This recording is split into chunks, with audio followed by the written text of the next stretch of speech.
Zone Europe sur Sensation. Bonjour et bienvenue dans Zone Europe sur Radio Sensation, en association avec TV78, une émission enregistrée au Parlement européen de Strasbourg. Voici le sommaire de cette nouvelle émission. La chancelière allemande Angela Merkel va quitter ses fonctions après 16 ans au pouvoir. Je recevrai l'eurodéputé allemand Jan Christoph Eugen. L'anniversaire de la chute du mur de Berlin dans la nuit du 9 novembre 1989. Quel souvenir en gardez-vous? C'est la question que nous vous avons posée. Voyager dans l'assiette, Niklas Riem, chef du Kitz Bistrot allemand à Paris, nous donnera la recette des rouladen. Les superstitions en Europe, Evelyne Keller, auteur du livre 301 superstitions, petite encyclopédie des peurs et sagesse populaire. La couleur verte porte-t-elle malheur? C'est ce que nous verrons à la fin de cette émission. Mais avant, que fait l'Europe dans notre région? Un exemple tout de suite. Zone Europe, l'Europe dans ma région. Aujourd'hui, je suis à Aiguevilly, une commune à environ 1 heure de Paris. On est plus précisément au Panier de la Ferme. C'est une boutique qui travaille essentiellement avec des producteurs locaux. Et la petite particularité, c'est qu'elle a bénéficié à plusieurs reprises d'aides européennes pour plusieurs projets. On a rendez-vous avec Philippe, le gérant, pour en parler.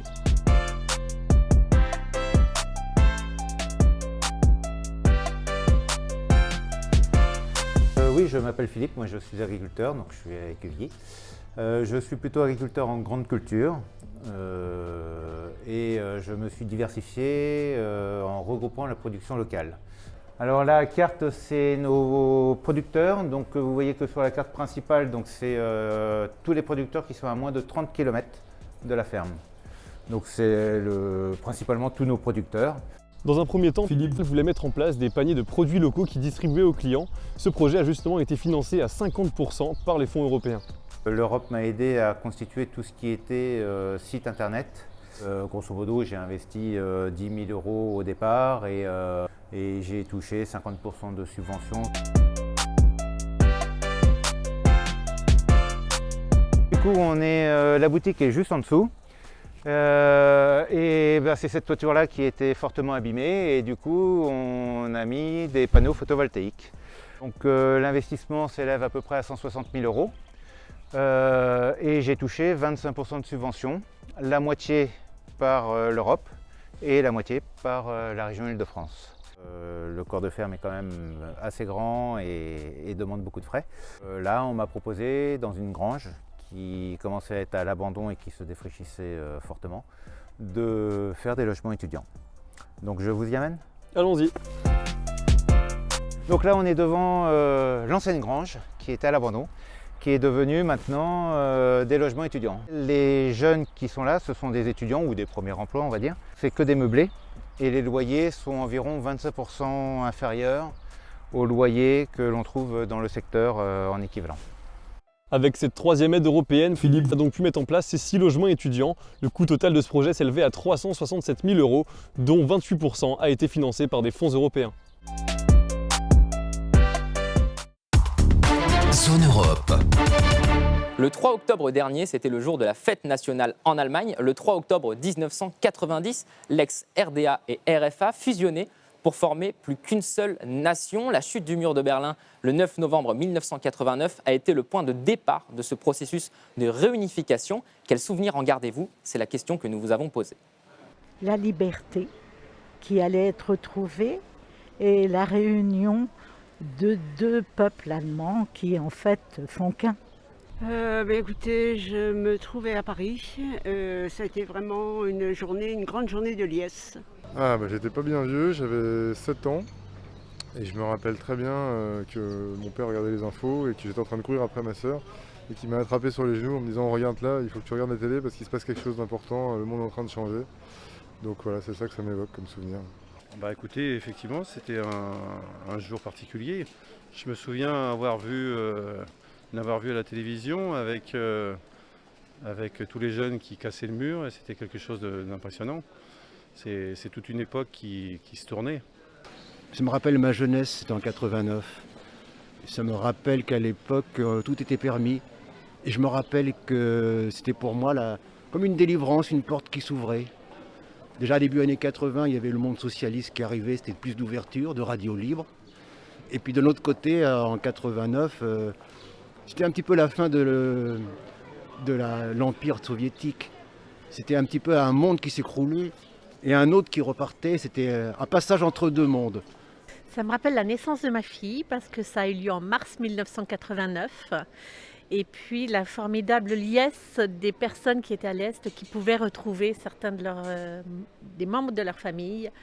Et puis ce mur qui séparait un pays en deux, c'était moche. Et le fait qu'il ait été détruit, c'était superbe. Il y avait une liesse en plus générale sur le monde entier. Et c'était une barrière qui tombait. C'était très très beau. Zone Europe, ce jour-là. Ce jour-là, le 22 novembre 2005, Angela Merkel devenait la chancelière d'Allemagne. Désignée un an plus tard la femme la plus puissante du monde, Angela Merkel s'est rapidement hissée au rang de leader en Europe. Les dates clés de son parcours avec Europe Direct et la Maison de l'Europe. Le 22 novembre 2005, Angela Merkel devient la plus jeune et la première femme élue chancelière. Elle sera réélue en 2009, en 2013 et pour un 4e mandat en 2018 après 6 mois d'impasse politique. Le 1er septembre 2006, Angela Merkel détrône la secrétaire d'État américaine Condoleezza Rice et prend la tête du classement des femmes les plus puissantes du monde, publié par le magazine Forbes. Le 30 mai 2011, Angela Merkel décide de sortir du nucléaire, une décision qui fait suite à la catastrophe de Fukushima au Japon quelques mois auparavant. Le 31 août 2015, Angela Merkel annonce ouvrir les portes de l'Allemagne à des dizaines de milliers de migrants, alors que l'Europe fait face à un afflux de réfugiés, fuyant la guerre en Syrie notamment. Enfin, le 18 mai 2020, Angela Merkel et Emmanuel Macron proposent un plan de relance post-coronavirus de 500 milliards d'euros pour l'Union européenne. Zone Europe, l'invité politique. Je reçois aujourd'hui Jan-Christoph Eugen, eurodéputé allemand, membre du groupe Renew Europe, vice-président de la Commission des Transports et du Tourisme. Bonjour. Bonjour. Alors, la chancelière allemande Angela Merkel s'apprête à quitter ses fonctions. Elle est restée 16 ans au pouvoir. Elle a traversé différentes crises. Elle a connu beaucoup de présidents de la République, qu'ils soient français ou plutôt américains. Bon, pas forcément en Russie. Qu'est-ce que vous retenez de ces 16 ans de pouvoir d'Angela Merkel ? C'est surtout la stabilité. L'Allemagne en Europe a été un point d'ancrage pour beaucoup de pays et le rôle du chancelier allemand ou de la chancelière dans ce cas est toujours de faire le pont vers les pays de l'Est. Comme nous en Allemagne on a un passé des deux côtés. Donc ça c'était un rôle important de Angela Merkel et je pense qu'elle a bien eu ce rôle et elle était, dans ce sens, une bonne chancelière. Alors, son bilan reste quand même contrasté, plutôt en matière d'écologie. Elle laisse un pays à la pointe de la technologie et d'écologie dans la vie du quotidien. Mais par contre, les mines de charbon, par exemple, dont on parle souvent en ce moment, continuent de polluer. C'est un peu paradoxal. L'Allemagne et la fin du nucléaire, c'est pour fin 2022. Mais parallèlement, il faut compenser avec ces centrales à charbon.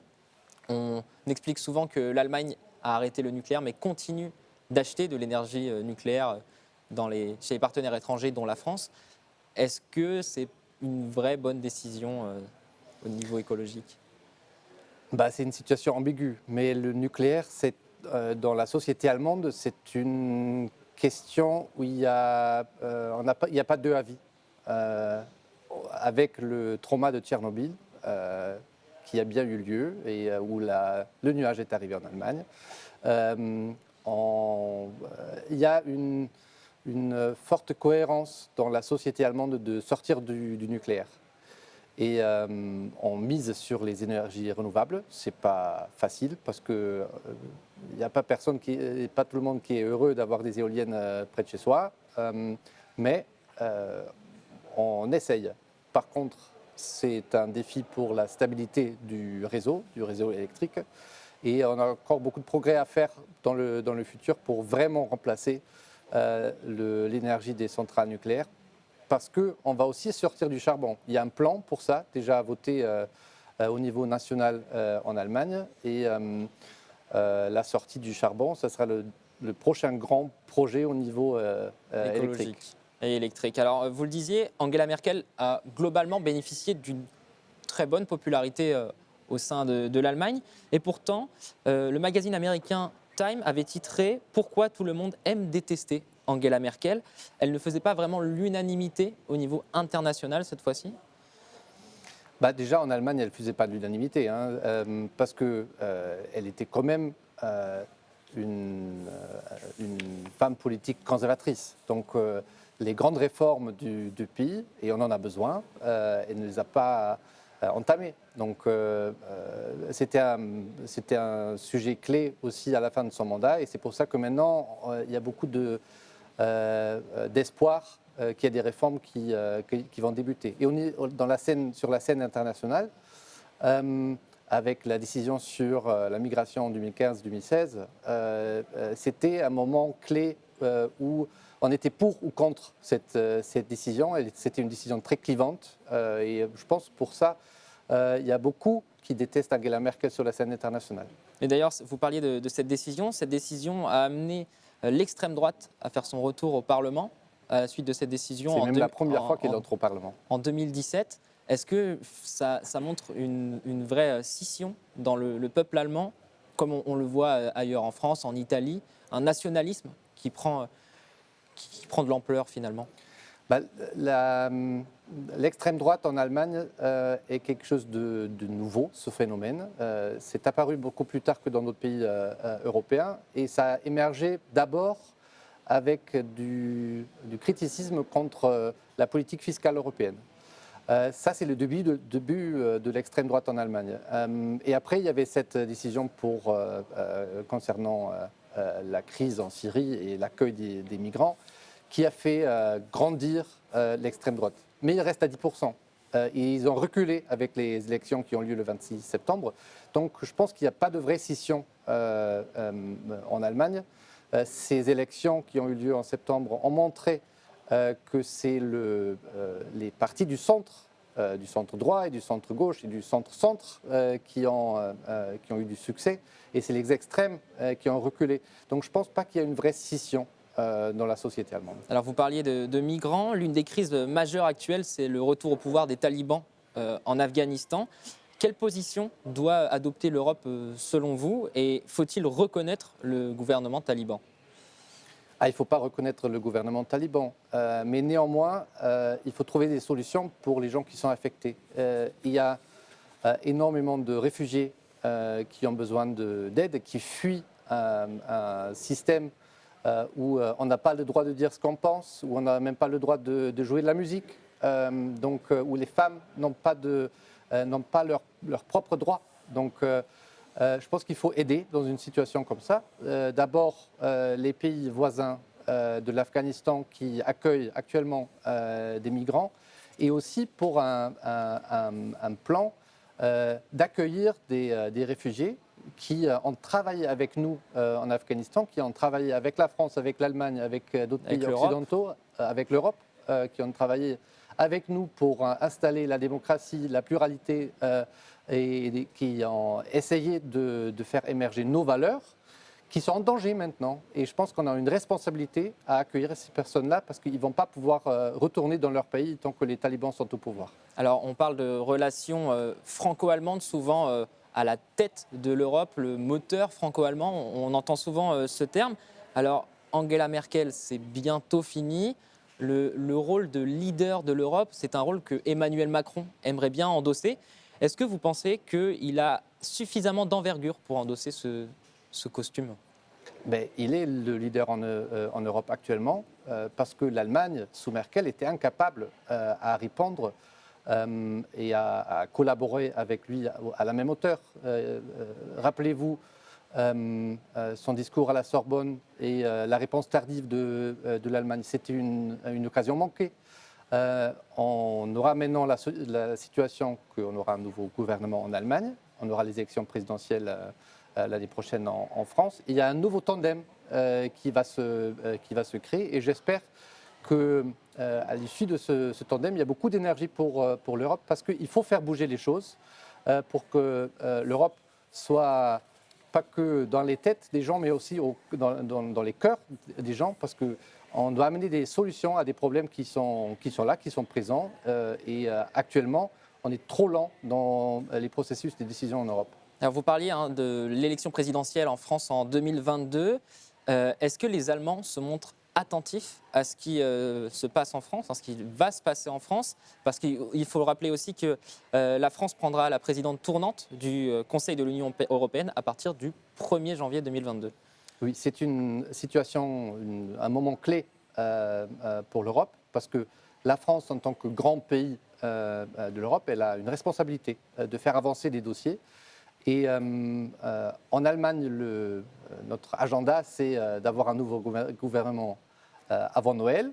Et j'espère que ça va se passer comme ça. Donc je pense que ce sera un bon moment pour relancer une dynamique dans des dossiers clés en Europe. Et on n'attend pas, on est prêt à travailler avec le gouvernement français et on espère bien que ça sera le même gouvernement et avant et après les élections. Ah, donc vous pensez que le peuple allemand est très attaché peut-être à Emmanuel Macron et ses idées?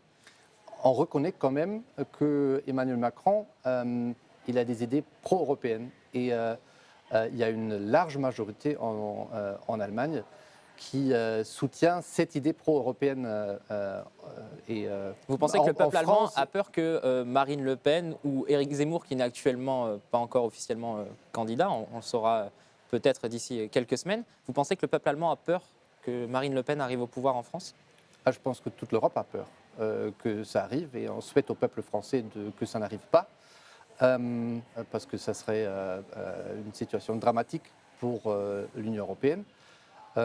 Donc oui, il y a une peur comme ça, mais c'est une peur qui est liée à beaucoup d'autres pays également. Hein. Regardez la situation en Pologne, regardez la situation en Hongrie. C'est quelque chose où on doit être très attentif et ferme en même temps, parce qu'on ne peut pas accepter qu'en Europe, des droits fondamentaux sont bafoués et l'Europe doit être très fort vis-à-vis de ces défis. Très bien, merci beaucoup Jan-Christophe Eugène d'avoir été avec nous. Je rappelle que vous êtes eurodéputé allemand, membre du groupe Renew Europe et vice-président de la commission des transports et du tourisme. Zone Europe Voyage. C'est un plat typiquement allemand que nous allons vous présenter cette semaine, les Rouladen. C'est simple, gourmand, dépaysant et c'est même le plat préféré d'Angela Merkel. Suivez la recette de Niklas Riem, chef du Kitz, bistrot allemand à Paris. Moi, je vais vous présenter les Rinderrouladen, on peut dire aussi Rindsrouladen, où il s'agit donc des escalopes de bœuf avec une farce à la moutarde, oignons, cornichons et du lard enroulé qui sera cuit en braisé, servi avec des spätzle maison au beurre et du chou rouge. En Allemagne, c'est simple. Vous allez chez le boucher, vous demandez des rouladen, vous auriez des tranches préfaites. On est en France, donc ça sera un peu compliqué de demander aux bouchers français de nous couper des escalopes de bœuf. Donc c'est ce qu'on a fait là. On a une fois pris du paleron, on a découpé une belle escalope, mais on va aussi faire l'essai avec des rump steaks qu'on a légèrement aplatis. Légèrement, puisqu'il ne faut pas non plus détruire la structure du bœuf. Donc les Rinderrouladen, on va les tartiner avec la moutarde. C'est la moutarde allemande, donc du Tafelsenf, qui est moins fort que la dijonnaise, mais pas aussi sucrée que l'américaine non plus.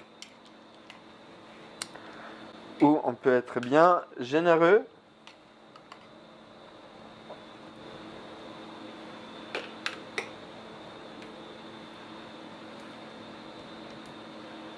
Ensuite, on va mettre des oignons. Moi j'aime bien les oignons, donc je suis généreux. Évidemment, vous pouvez en mettre moins aussi. Vous pouvez aussi mettre des rondelles. Moi j'aime bien des petites brumes. Ensuite, des Gewürzgurken, des cornichons. Rien à voir avec le petit cornichon en France. Bien croquant, le cornichon allemand, la Gewürzgurke. Donc là j'ai mis les cornichons en longueur de l'escalope et on va l'enrouler avec son lard. Voilà. Nous avons donc enroulé nos rouladen, puis on les a ficelés. Maintenant, une fois qu'ils sont ficelés, on va les saisir. On va mettre le beurre dans la marmite. Et on va attendre que le beurre y fonde. On va faire attention que le beurre il ne rince pas, puisqu'on travaille avec du gaz. Donc ça peut aller très très très très vite.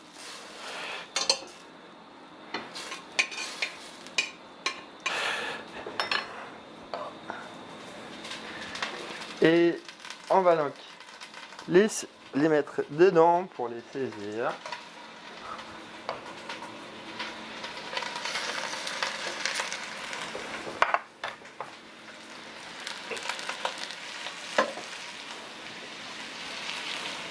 Donc là, ça a assez saisi, donc on va baisser le feu déjà.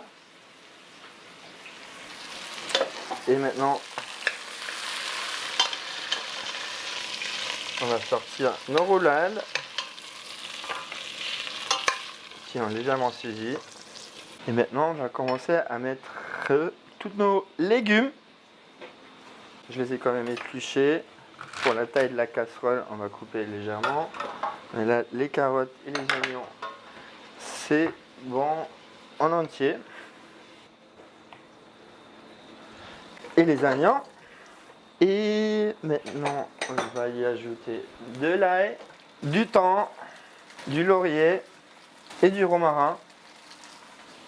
On va mettre 2 cuillères à café de miel, un chouïa de vin blanc, une noix de muscade, un peu de paprika, du poivre, du sel et on finit au vin rouge. Et pour finir, on met de l'eau parce qu'on veut à la fin quand même avoir beaucoup de sauce parce qu'il nous faut beaucoup de sauce. Et là, on a fait un très joli fond avec beaucoup de saveurs, beaucoup d'ingrédients. Un bon petit fond qu'on va maintenant allonger à l'eau. Et puis, on va remettre les roulades dedans et puis faire cuire pendant 1h30, 2 heures à feu doux dans notre marmite. Je vous souhaite un très bon appétit avec un des plats typiques allemands le plus connu, apprécié par moi, ma grand-mère, mais aussi par Angela Merkel. Zone Europe sur Sensation. Les superstitions en Europe avec Evelyne Keller, auteure du livre 301 superstitions, petite encyclopédie des peurs et sagesse populaire chez L'Opportun. On s'intéresse cette semaine à la couleur verte. Le vert est une couleur qui a mauvaise réputation. C'est dommage parce que si on regarde la nature, le printemps, tout le renouveau, c'est du vert. Et pourtant, malgré cette promesse de récolte et tout, le vert est banni du langage des paysans. Il faut remonter au Moyen-Âge. C'est toujours à cette époque de Moyen-Âge et l'obscurantisme des sorcières, parce que les sorcières, quand on les attrapait, on les habillait de vert pour bien les désigner. Et c'était aussi la couleur des fous. Donc ça faisait une double. C'était pas terrible, vert. Partant de là, il portait malheur aussi, parce qu'à l'époque, quand on teignait les étoffes en vert, on utilisait quelque chose de très toxique, qui est l'oxyde de cuivre. Donc, on pouvait avoir des décès liés à des étoffes vertes. Dans le monde du spectacle, notamment du théâtre, le vert est carrément banni. Molière est mort en scène étant habillé en vert. Et aujourd'hui encore, il n'y aura pas de vert dans les costumes des comédiens. Il n'y aura pas de vert dans le décor non plus. On va éliminer cette couleur.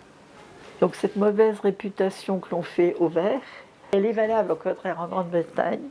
Il ne faut pas aller à un mariage habillé en vert. On considérerait ça comme un geste offensant pour la nouvelle mariée. Mais ce n'est pas toujours le vert qui a ce mauvais rôle. Ça peut être le violet. Chez les Italiens, le violet joue ce rôle néfaste, que ce soit à la scène ou dans la vie de tous les jours. Le violet est une couleur qui a mauvaise réputation. Zone Europe, c'est terminé pour aujourd'hui. Merci aux équipes techniques du Parlement européen de Strasbourg. Vous pouvez retrouver cette émission en podcast audio et vidéo sur notre site et notre application Radio Sensation et aussi sur TV78. Rendez-vous la semaine prochaine. Très bonne soirée. Zone Europe sur Sensation. Zone Europe avec le soutien financier de la région Île-de-France.